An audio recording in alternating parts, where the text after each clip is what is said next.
Hello, Star Wars fans! Today we have breaking news. The new Star Wars live-action series will be taking place on Mandalore and will be about Mandalorians. This information is coming from the very reputable news website MakingStarWars.net, which has been right on many things involving Star Wars film and television. There has not been an official announcement of this yet MakingStarWars.net has corroborated this report with multiple other journalists behind the scenes.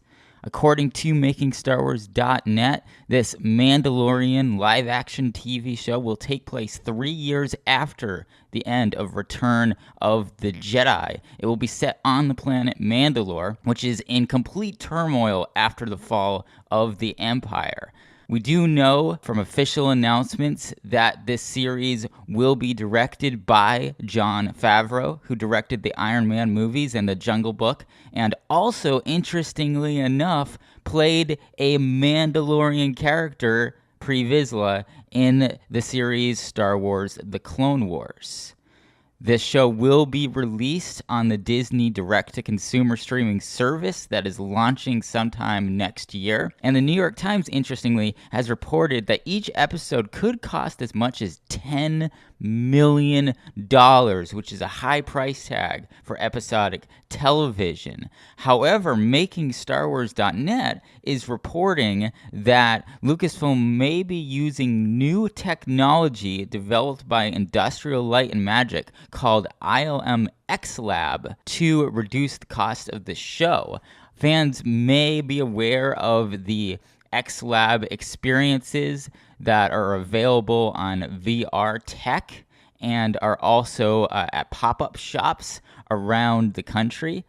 And apparently this technology is going to be used to pre-visualize where CGI objects and characters are going to be while shots with live action characters and sets are being filmed, so that they don't need to refilm the scenes after adding the CGI and realizing that something is out of place in the live action film. Now, this won't be the first time that Star Wars has used new technology to save money. The new Star Wars films have been using the Imaginarium technology to capture movement to provide more lifelike CGI characters like Snoke and Maz Kanata.